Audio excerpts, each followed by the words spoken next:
Russell Thackeray, welcome to the Human Capital Innovations Podcast. Hey, John, good to see you again. Well, good to meet you, in fact, to be more precise. No, I really am excited to talk with you today. It's been fun doing kind of the pre-interview chat and getting to know you a little bit. And I think we really do share a lot of interest and professional background. So it's going to be a lot of fun having a discussion today about employee well-being, burnout, building resilience in organizations, and related topics. As we get started, I just want to quickly share Dr. Thackeray's bio. Dr. Russell Thackeray is an expert at assisting people and organizations in driving change, achieving goals, and win in a constant and sustainable way. A psychologist, coach, and hypnotherapist, Dr. Thackeray regularly works with soft issues in business by building the strong culture and emotional and mental toughness that allows people to thrive whatever life throws at them. As a speaker and a coach and trainer, Dr. Thackeray can be challenging, especially with senior groups in driving sustainable change by creating accountability through resilience tactics and techniques. He has substantial and varied experience working within sales and marketing, operations management, including a spell as a CEO in a UK law firm, as well as time as an organizational development consultant and coach. I could go on and on about Dr. Thackeray and Russell, about all of your accomplishments, achievements, your professional background. Truly, it's an honor to have that chance to speak with you today.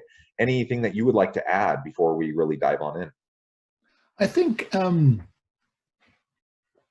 of the things that shaped me and has a major impact on me is my first career was actually as a professional musician, and I was a freelance orchestral viola player, and I think when it comes to thinking about the world of work, we often use sports analogies and metaphors, and we take information and context from those areas, but the performing arts has much more to give us than the sporting world, where often what you're doing is you're training for a long period of time to produce one massive achievement over a very short period of time. Whereas if you're working as a viola player in Les Miserables, you're doing the same show 8 times a week. Then you'll do the cast change. So that's another 10, to the 2 times in that week. Then you're doing the odd, rehearsal when something happens in the theatre, or there's a music change or something. And having to perform, whether you like it or not, whether you're well or not, whether you are in the mood or not, whether you're feeling psychologically safe or not, whether you are drunk or not, whether you are anything or not, is actually quite an interesting preparation for the world of work, and one which I think has shaped my approach. And I make no apologies to that. I believe that people and potential go arm in arm together, and that we sort of have a culture today that works against us in some of those areas, that we've slightly built a culture that's very cosseting, taking away risk, taking away accountability. And I think it's to the detriment of some of our potential. And certainly when I think about resilience, I very much think about this idea of the lessons I learned from a very early stage, which were around actually, how do you become the person you want to be? How do you become the artist you want to be? How do you communicate a true message from yourself, but using a mechanism? And for me, organizational change is all about that. It's the same narrative.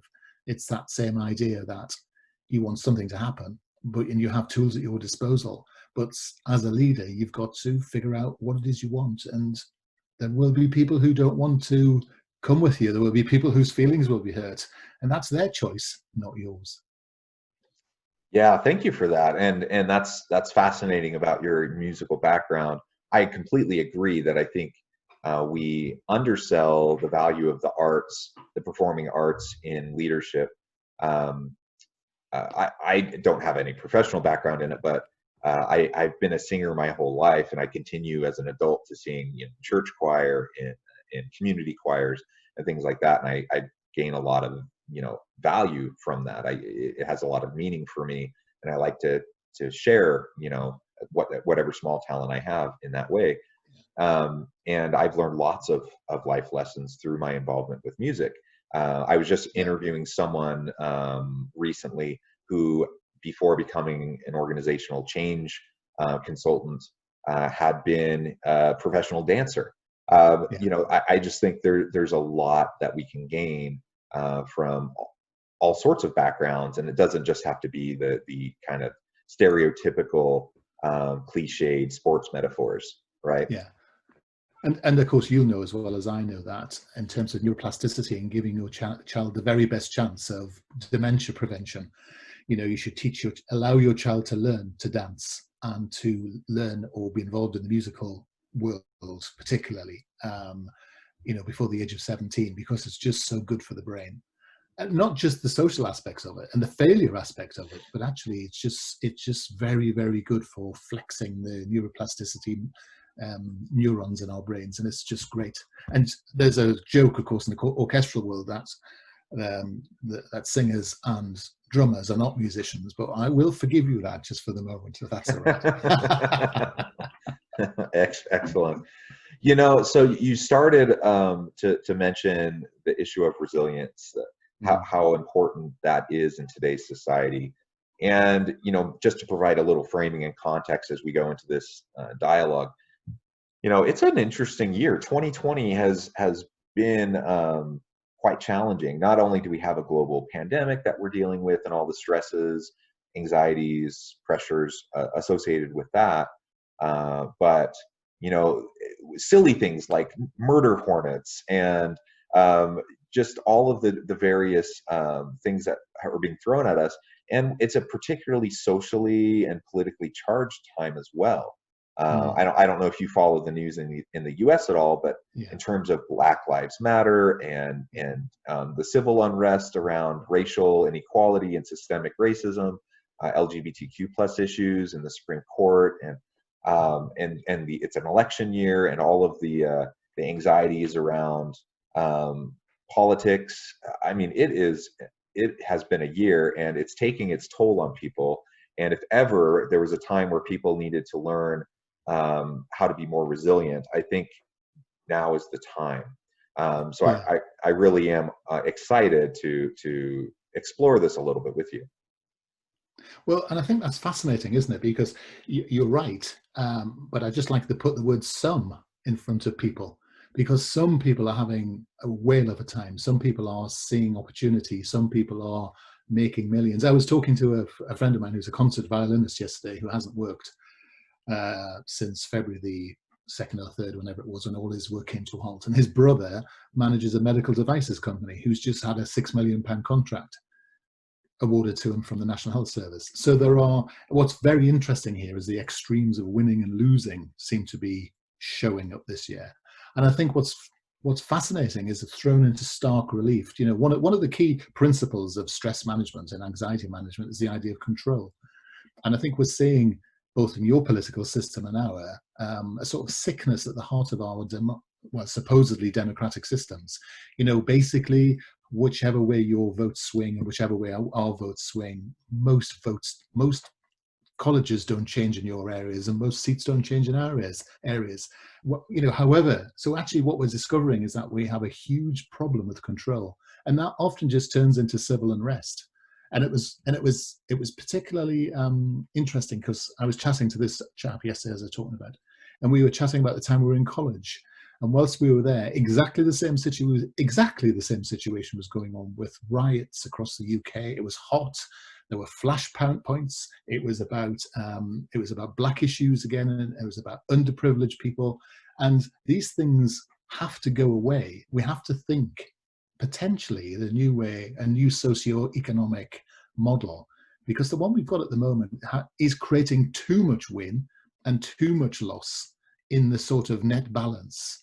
And what you have is the top 2% are really winning at the moment, and the rest of us are suffering.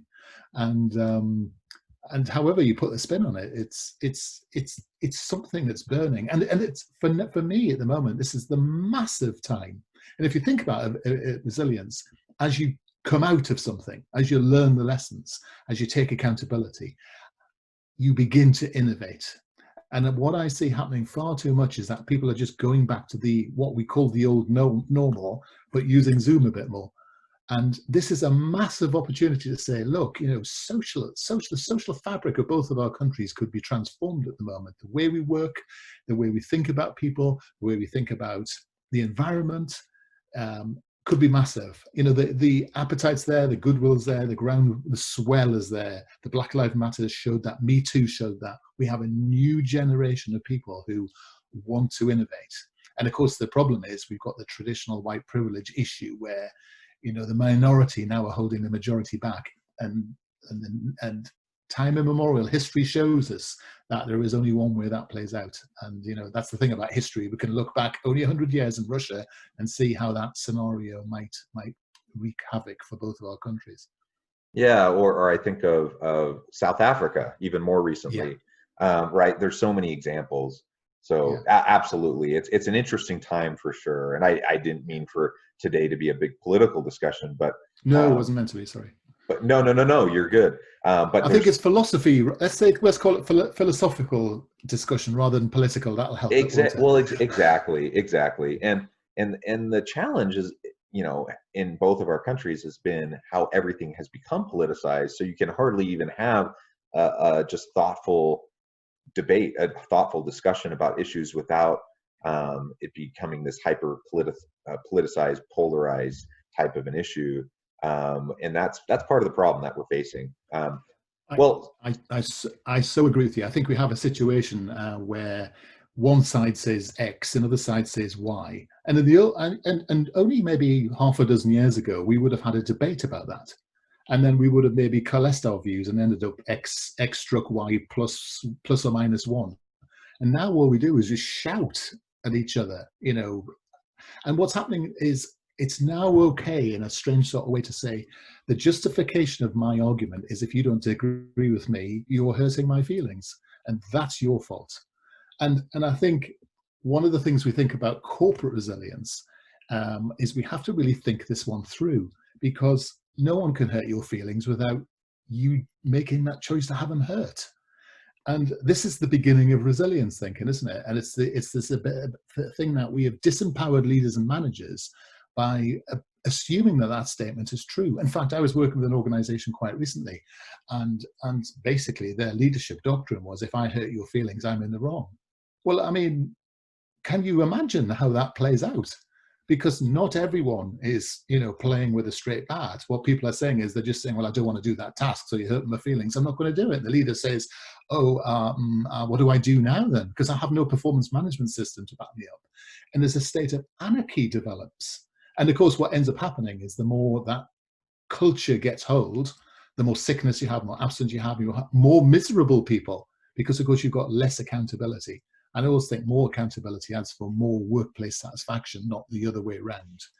And I think we have to use the sort of tough love style of leadership to recognize that we're leading people. We've got to love them enough to care, but actually sometimes we've got to be tough to get the best out of people, because they don't know how to do it, and sometimes we do, and sometimes we have to do that together, and sometimes the person has to come up with the solution themselves.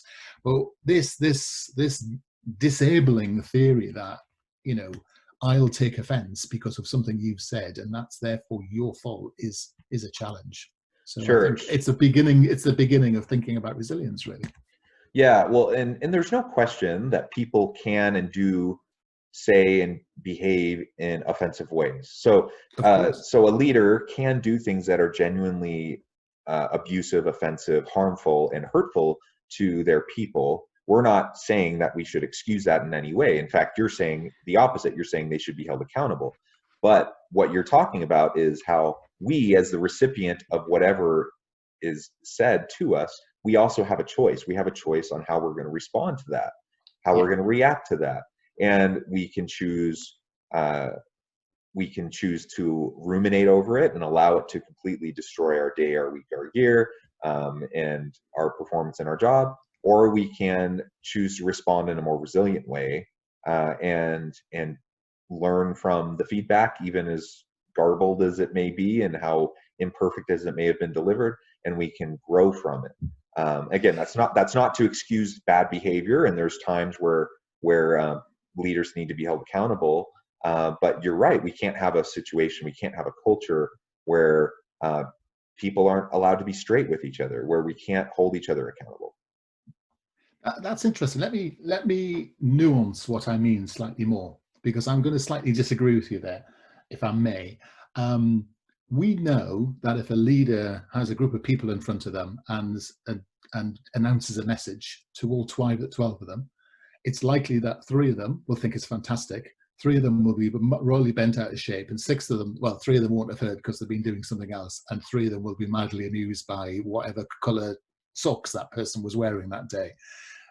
And so for me, it is actually a different proposition, which is it's okay as long as the intent's clear, and as long as the intent is pure.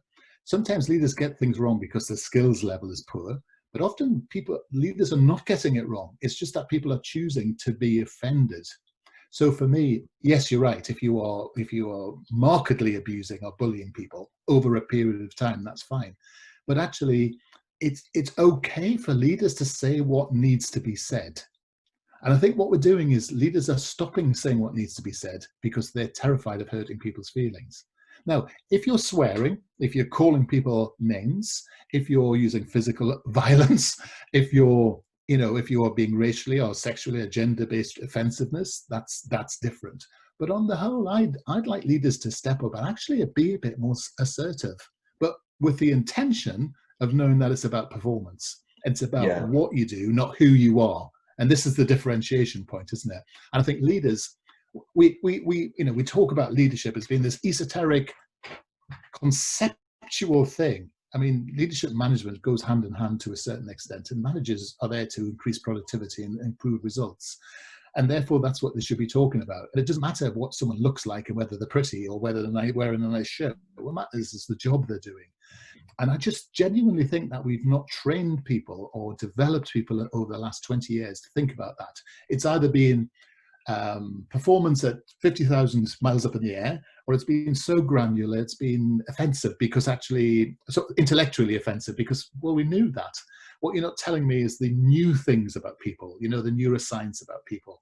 And I think this is the thing that we need to figure out in our world, isn't it? It's that thing about how do you work with millennials, Generation Y, Z, and all that lot, because they're different, and people are moaning about this new generation, and we're the generation that are moaning about them, and we're the generation that parented them.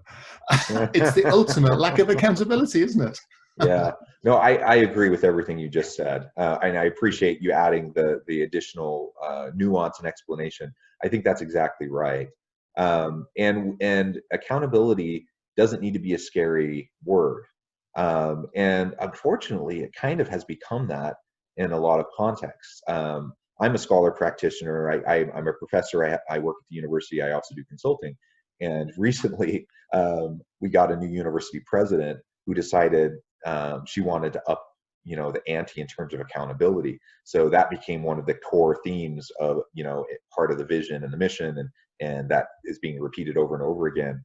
And the amount of backlash and pushback that she received because she said people needed to be held accountable was incredible to me. Like, how in the world can we function like my university has 42,000 students. We're a huge university. How do we function if we're not accountable to each other, to our students, to other stakeholders? It just has to be there. And we have to be able to say it. We have to be able to call people on their bad performance. We need to do it in a productive way, but that's how we help them improve so that they can better serve our students, so we can better serve our community. And if we're not having those kind of accountability discussions and helping people to be more resilient amidst the challenging feedback that they might receive, then we're doing a disservice to them and to the organization. It really has been a pleasure talking with you today. We haven't had enough time, and unfortunately, we're going to have to cut it short. So I would love to have you back and have a chance to chat more on the topics of resilience, burnout, and employee well-being. Before we leave today, though, I want to give you a chance to share with the listeners how they can get connected with you and learn more about what you're doing. My company is QEDOD.com, which is the website, and you can join me on LinkedIn at my name, Russell Thackeray. they're the two best ways of getting hold of me. And perhaps when we get in touch, we'll talk about some new ideas around leadership and the book I'm writing around that sort of area, and some contentious thoughts about resilience, because I shall enjoy talking about them, and obviously getting your thoughts and feedback as well, because obviously you're someone whose opinion I respect in this area. Well, thank you, and I look forward to having a further discussion. I really encourage listeners to reach out to Russell, a great expert in this area with a lot of really wonderful insights. So please look him up, reach out to him, and Russell, I look forward to having a chance to talking with you again soon. Perfect. Look forward to it. Thanks so much. Okay, thanks everyone, and I hope you stay healthy and safe and have a wonderful week.